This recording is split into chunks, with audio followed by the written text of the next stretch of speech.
You're entering Corsi Nation. This is Jerome Corsi, and today it is Wednesday, and it's September 3rd, 2025. Thank you for joining us on CorsiNation.com. We're doing podcasts every weekday. You can follow us on X at Corsi Jerome 1, the number 1. So it's Corsi Jerome number 1. And Substack is Jerome Corsi PhD. .substack.com, JeromeCorsiPhD.substack.com. I want to cover a couple of stories. The Gateway Pundit yesterday published an article I wrote on the Obama-Biden deal with Honduras, which was to flood the United States with illegal immigrants and how it financed ActBlue.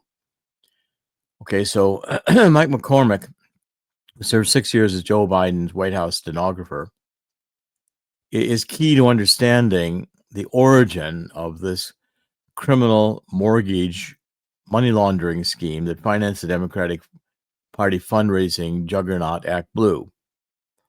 In his two books, he wrote a book called The Case to Impeach Joe Biden. I'll show you right here. And also an insurmountable evil. So here's the book on the case to impeach Joe Biden and impeach and imprison Joe Biden by Mike McCormick. And then his second book, which is An Almost Insurmountable Evil by Mike McCormick. What Mike documents is that Obama and Biden, 2011 through 2014, were beginning to work with Honduras. Honduras had a president who was a member of the Sinaloa drug cartel. That appealed to Biden and Obama. Cardinal McCarrick entered into the deal by starting to visit the Obama White House through McDonough, who was a Catholic, but also the chief of staff for Obama. And the idea was to get Honduras to open the border with Mexico in conjunction with Guatemala and El Salvador. They have multiple reasons for this. I mean, first of all, Obama and Biden saw that if we could flood the United States with illegal immigrants from south of the border, they thought they'd all be Democrats and they'd vote Democratic forever. That was one idea. Second, as a communist, Obama realized that if you change the demographic composition of a nation, you change its politics. And so therefore, he didn't want America to be a white-dominated society, and he didn't want it to be Christian. Now, of course, the people from south of the border were Christian and did believe in families and were opposed to abortion. But Obama overlooked all that because he also realized that they were poor. They had a lot of children who could be sold into sex slavery. And Obama and Biden were happy to do that. And also those children could be harvested for their organs. Now, that would be a horrible thing to do to a child. But if you don't have a soul, if you don't care about human beings or you don't care about human suffering, well, then what difference does it make to you? So the deal was made in 2014, a Alliance for Prosperity, or for whatever they called it, some fancy name they gave to this boondoggle, the whole point of which was to make sure that they could get the illegal immigrants across the border easily. So this whole Alliance for Prosperity was just a way to get money in the hands of the presidents, two presidents. It was a president called Sosa, and then it was followed by Hernandez. And they're both members of the Sinaloa drug cartel. And the whole idea was that this Alliance for Prosperity, A4P, as a typical government bureaucratic BS, putting a cute name to an organization whose purposes were evil. That suddenly in 2014, after this was done, the border was flooded with 100,000 children who were unaccompanied by an adult. Of course, they disappeared into sex slavery and organ harvesting. And that's fine with Obama, Biden, fine with the Sinaloa drug cartel because they were getting that cocaine into the United States. And it was also fine with China because the Vatican had made a deal with China where China was now, the Communist Party was now in charge of the Catholic Church in China, which meant it was going to be repressed. But that didn't bother Pope Francis, because Pope Francis was for an LGBT agenda. He was for a church where the synodal movement, these big meetings with bishops, would reach out to the disenfranchised and the poor among us and those who were alienated. In other words, let's get all the gays, the queers, the transgenders, the transvestites, the homosexuals, anything you can find, and let's give them a voice in the church. Make Satan at the altar. Okay, and so therefore, what happened was, and McDonough was at the center of this with McCarrick, who, by the way, was getting the seminarians to be homosexual with him. He'd take them on vacations and then sleep in their beds and seduce them. So essentially, the White House logs document this visit of McCarrick to McDonough in June 2014, the same month that Vox.com reported the United States government and the American people were startled by an influx of children traveling alone from the Central America to the Rio Grande Valley in the United States in the spring and summer of 2014. The number of children reached a crisis point. Vox noted that during the fiscal year 2014, which was October 2013 to September 2014, almost 68,000 children, almost 69,000 children, unaccompanied children, were apprehended at the border, a 77% increase over the previous year. Okay, so the photograph was taken of Obama, it was Biden actually, in the Roosevelt Room, shaking hands with Honduran President Hernandez, who went to prison for cocaine smuggling into the United States. He's in prison now. Of course, this picture disappeared from the internet, except that Mike McCormick had a copy of it. And so therefore we published it in the article. Now the money went into the banks, and CIA was participating, and the Catholic churches were benefiting tremendously in money. In a 2025 letter to American Catholics, Archbishop Vigano, who was a former apostolic nuncio of the United States, wrote, along with Catholic charitable organizations, the sum received by the American Catholic Church for welcoming immigrants amounts to over $2.4 billion, an exorbitant figure that highlights at least a serious conflict of interest and does not solve the social problems that derive from it in the least. It is gravely detrimental to the entire Catholic Church to have bishops for whom the maintenance of their power renders irrelevant the link between the presence of thousands of irregular minors on American soil and their exploitation by perverts, pedophiles, organ harvesters, and criminals of all kinds. Well, of course, that doesn't bother Obama or Biden, both of whom have their own mixed sexual preferences, apparently. Biden sure does like a lot of ice cream and like a lot of little girls. And Obama has his own proclivities, which I've reported repeatedly have been largely homosexual. So then we follow with Sean Taylor, who's a whistleblower who has shown that ActBlue has received billions of dollars. And where did it come from? Well, Sean Taylor was a police officer in Nashville, started investigating this coming up the rivers into Nashville, north of Nashville, these drug dealers and child purveyors. And he realized that they were in a money laundering scheme where money was going into a bank and the bank was giving them mortgage loans. So they buy a $100,000 house to get a mortgage loan of $1 million. That mortgage would show up in LexisNexis, but it would disappear on the deed. And then Sean Taylor found the same thing with the woman who headed ActBlue, and she was buying $1 million houses, Palo Alto, California, and getting $50 million loans on it. So obviously the money from the border was going into the banks, was being money laundered, and the trick of money laundering is you get illicit money into a bank, and the banks will take it. It's very profitable. Banks will take it. And then what the banks do is that they have to get it out of the bank to the criminals, and they do it through either a account fraud where they open accounts in someone's name and pass through millions of dollars, then zero the account out and close it so nothing has to be reported. Or they make mortgage loans, exorbitant loan due value. So a $1 million house gets a $50 million loan. Well, that's okay because it wasn't really a loan. It was a pass-through.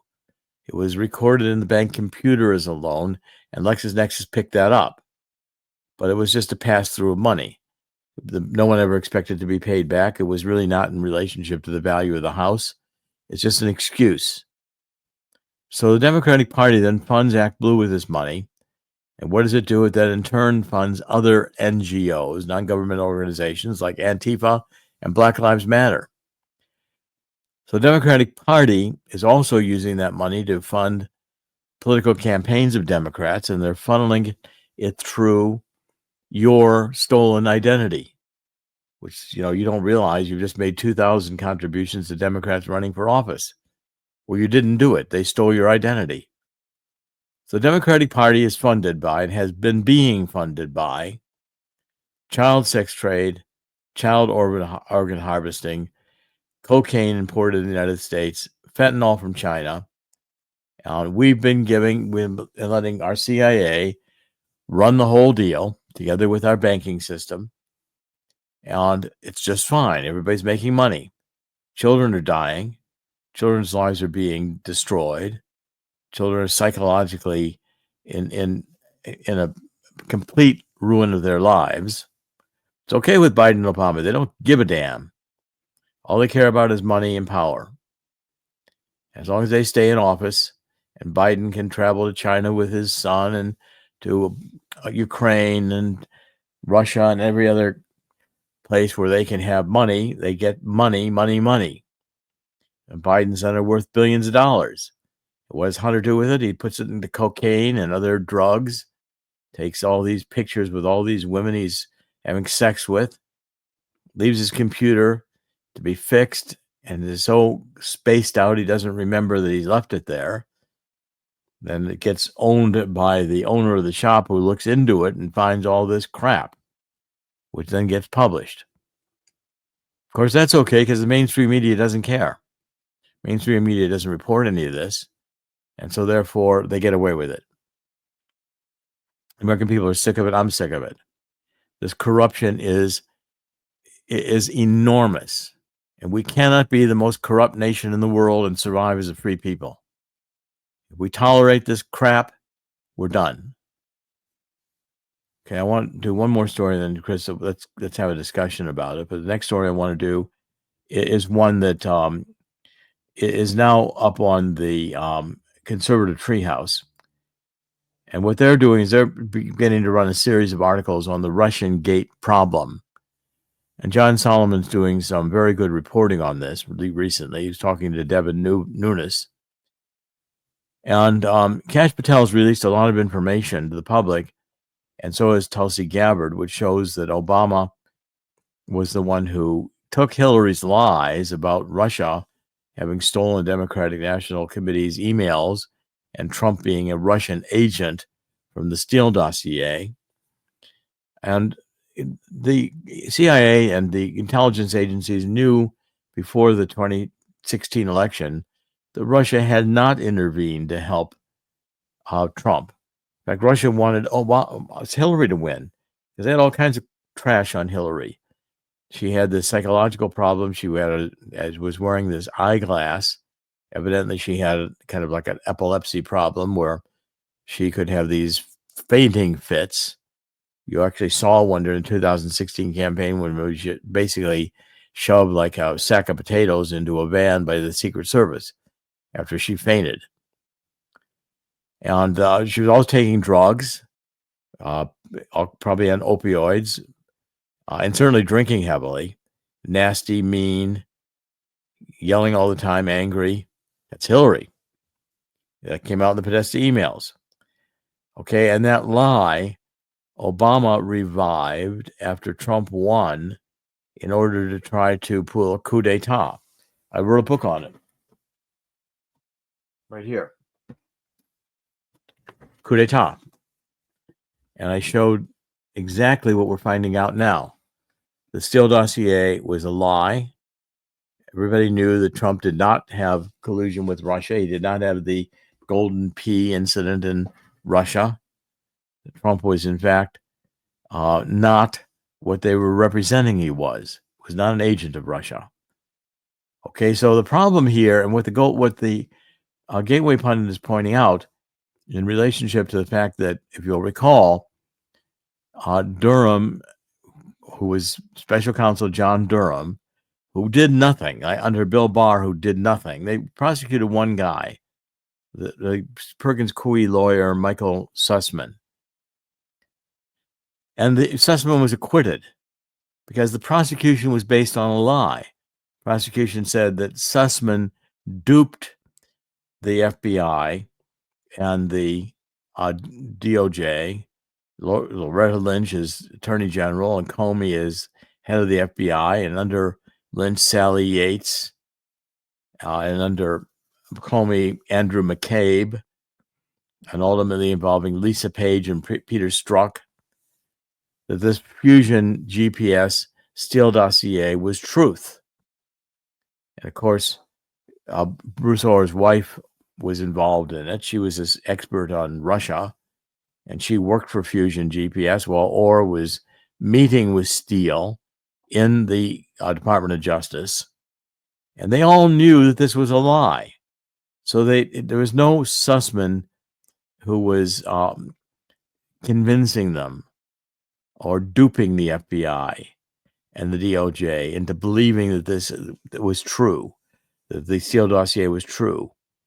Okay, so what this article on Gateway Pundit, I'm sorry, this is on Conservative Treehouse, says is that during the trial of the Perkins Coie lawyer, depositions and testimony were given by the Clinton campaign manager Robbie Mook, another political genius, admitted the Russian Trump storyline was false, a political hit constructed by the Clinton campaign and launched with the full knowledge of Hillary Clinton. But since Durham's case was predicated on a baseline, the Clinton campaign duped the FBI to opening an investigation and believing the Steele dossier.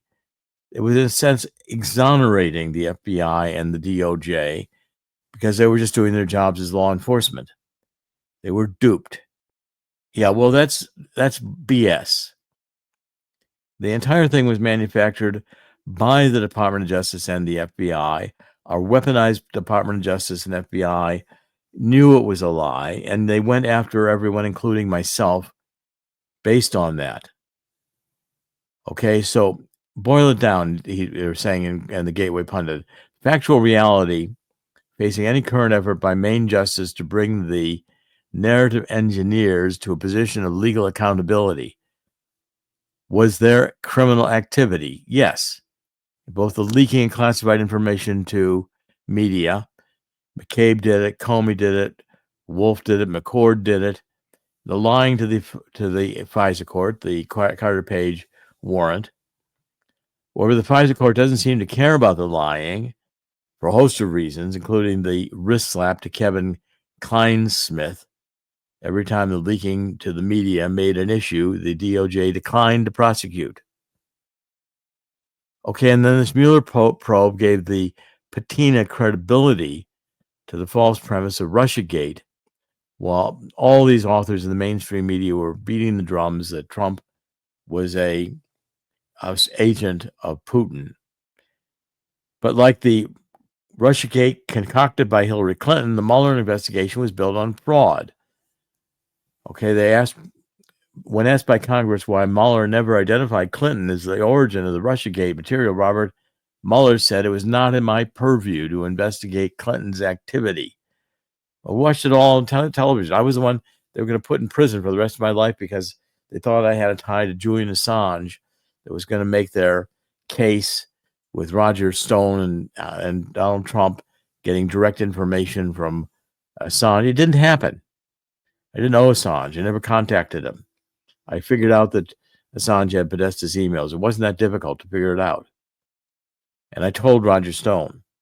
So they said they were going to try me for lying before a jury in Washington that would certainly convict me, because Washington is all now politicized, and the Department of Justice knows how to flip the lever so they can get anyone in prison for the rest of their lives simply because they indict them.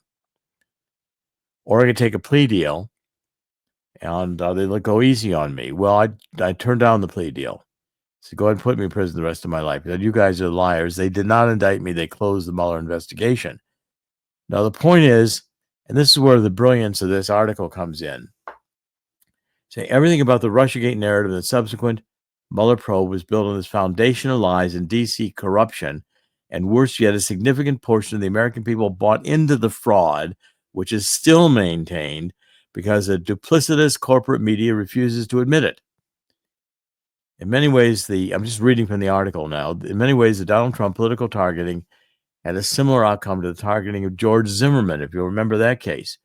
Both are transparently innocent of the accusations against them. George Zimmerman was framed by false narratives, as was Trump in the Russiagate, for political benefit. However, approximately half the American people still believe the lies, despite the clear and convincing evidence to the contrary.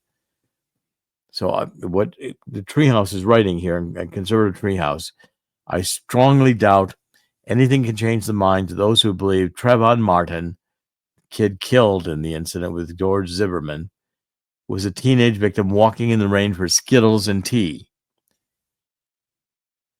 Leaders in government participated in selling that lie, just like they participated in selling the lie of Trump-Russia collusion. Okay, so all of this is that the whole corruption is massive. And there's also a very good editorial that's out, and it's I'll feature that later. But there's what is clear is what I wrote in Obama-Nation. In other words, when Obama came in, everybody said, "Oh, look, we're finally colorblind. We elected a black man." Of course, Obama presented himself as coming from Kenya, although the birth certificate he presented, I found in Hawaii, the birth certificate from which his had been copied, and Sheriff Arpaio proved that with forensic analysis years ago. Of course, the mainstream media refused to report it. Mainstream media is lying. 90% of everything we've been told is a lie. And that's unfortunately the truth. Okay, so what I'm saying here, and Chris, come on, I want to have a comment on this. What I'm saying here is that we're beginning to understand now that the CIA and the Democratic Party are two of the most corrupt and dangerous organizations in America. Yeah, and it was I don't know, the narrative for the last 50 years is the Republicans were all bad. I'm not a big fan of either party, to be honest with you. Political parties, their central leaderships are really only interested in power. But the Democrats have been a stop-at-nothing group. They have become a real well-oiled machine. No matter what happens, a tragedy or some kind of political setback or anything else, they find a way. It takes them about 5 to 10 hours, but they find a way to script it up to make sure everybody within that party, and the media kind of helps them with that, stays in lockstep and pushes the same message. Case in point, the Minneapolis shooter last week. Didn't take too long for the wine wokies to screech about the transgender community and protecting them.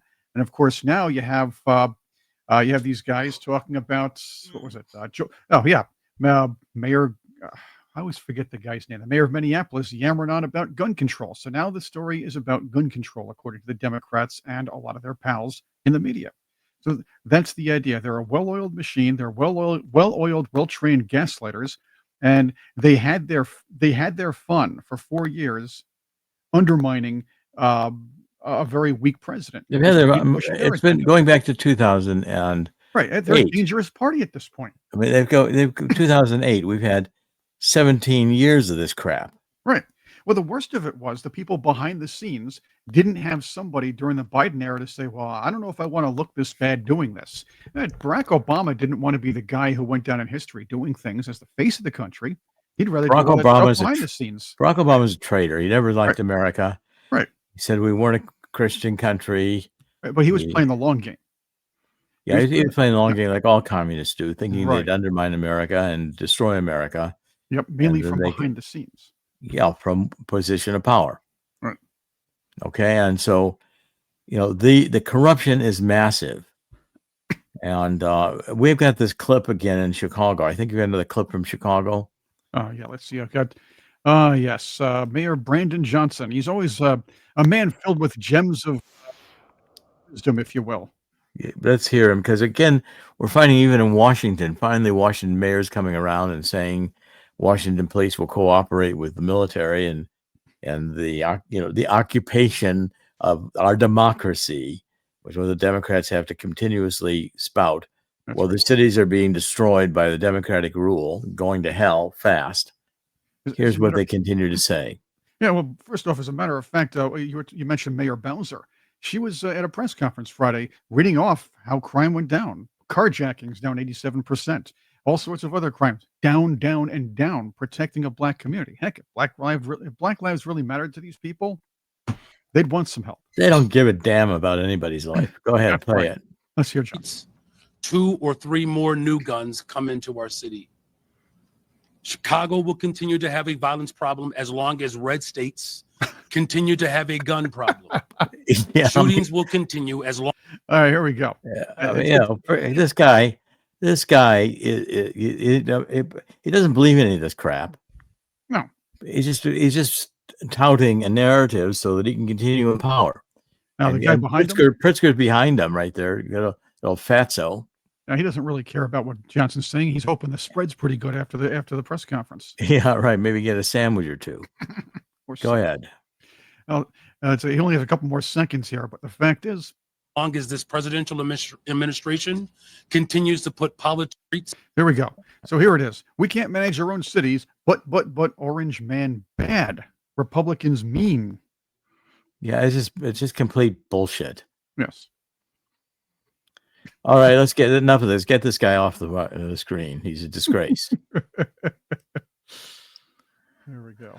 Okay, I want to cover a couple more stories. There finally some admission. This one's on Zero Hedge that the United EU is accelerating towards collapse. Okay, so what's happening is in Germany, the Chancellor Merz sees that the German social welfare system is in deep crisis. Meanwhile, his political allies in Brussels are calling for an increase in the very dose of poison that's making Europeans sick. Let's be blunt, they said. This is an essay submitted by Thomas Kolb. Large parts of the political elite have a fractured relationship with reality. It applies equally to the economic decay of Germany and the EU as to the public consumption of strategic political goals, which are systematically obscured. Okay, so the welfare state is they want to say it must be more, it must be increased. But the problem is welfare system in Germany is bankrupt. Okay, it's not financially sustainable. They can't deliver economically what's been promised. Okay, and when you add that on to the green agenda, which Europe is still pursuing, Europe is fast headed toward a crash. Okay, so Lagarde, this genius running the European Central Bank, and said at the Federal Reserve meeting in Jackson Hole, according to her, Europe could no longer grow without massive migration. All right, let's just bring in more Muslims. Of course, they don't work, so you have to support them with welfare. And Germany's been in a depression that has not really penetrated the minds of the European community leadership, who say, well, we should launch a military army to go save Zelensky and Ukraine from Russia. It's a joke. The European Union is going to collapse. And I'm warning people about this because, of course, when the stock market is at 45,000 and Dow Jones Industrial Average, everything looks rosy, but it could lose 10,000 points easily when the crisis really gets started and builds. So that's why I'm telling you that, in fact, if you want to be realistic about this, you take a look at what gold and silver are trading at, and you see gold today is at $3,561 an ounce, and silver at $41 an ounce. Now, I've been saying this since gold was under $2,000 an ounce. It's going to continue to accelerate because the world is heaped in debt, and it's going to collapse.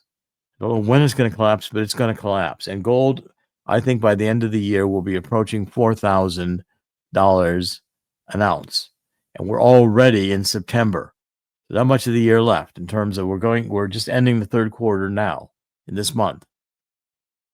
If you go to Swiss America, and I implore you to go to Swiss America, take a look, as Chris will show you. There's two things. One is you get the Walking Liberty $50 offer. There's a great offer. You just talk to Swiss America and become a client. Begin to work with them. You can buy 250 of these coins, which are like 99.99% silver, at a price which is a lost leader to Swiss America because they're selling them at about what they're worth in silver. At least you get some silver. You get some real metal that you're owning, and that will appreciate in value. And it's not expensive at $4 an ounce. But $3,500 an ounce is less expensive. But if you got 1K money, Swiss America is a self-directed IRA. You can own a depository, a Lloyd's guarantee, some gold and silver. And pursue this, into this more. I want you to also take a look at the book, which you can get by calling 1-800-19268. Just talk to Swiss about this. They're consultative selling to you about the economics, instruct you how to own gold and silver. The book is How the Coming Global Crash Will Create a Gold Rush. I co-authored it with Dean Heskin, who is the head of Swiss America, with the toll-free number 1-51628. Write this down. 1-800-519-68. This free book explains what is unfolding right now. Okay, I want to cover a couple more stories. One is on X, and it is a former general from Southern Command who's talking about what we're talking about, this canal, this port in Chile, which we're talking about extensively, which is really a must. We get China by this port in China, in Chile, to develop it. China will have a lockhold on South America. I mean, Trump administration, wake up. Now, what this general is saying, and she's speaking in English, I believe. So, Chris, if you can play it from X, what she's saying is, that we have here to pay more attention to South America, and Trump is beginning to do so. He's got the U.S. position around Venezuela, and they destroyed a drug transport yesterday, a drug trafficking blown out of the 11 terrorists who were killed. Well, that's the beginning. And let's play a little bit of this because I would like people to hear what she's saying. If I talk to my number two adversary in the region, Russia, I mean, I've got, of course, the countries, Cuba, Venezuela, and Nicaragua with Russia relationships. But why this region matters, with all of its rich resources and rare earth elements. You've got the lithium triangle, which is needed for technology today. 60% of the world's lithium is in the lithium triangle: Argentina, Bolivia, Chile. You just have the largest oil reserves, light sweet crude, discovered off of Guyana over a year ago. You have Venezuela's resources as well, with oil, copper, gold. We have the Amazon, lungs of the world. We have 31% of the world's fresh water in this region too. I mean, it's just off the charts. We have a lot to do. This region matters. It has a lot to do with national security, and we need to step up our game. Okay, she's right on. She is a former commander of one of the leaders in Southern Command, And I reached out to Southern Command yesterday. I'd like to be able to interview her because I think this port in Chile is going to come back onto the news, and we're going to make an effort to make sure that we can get it for the United States rather than for it to go to China.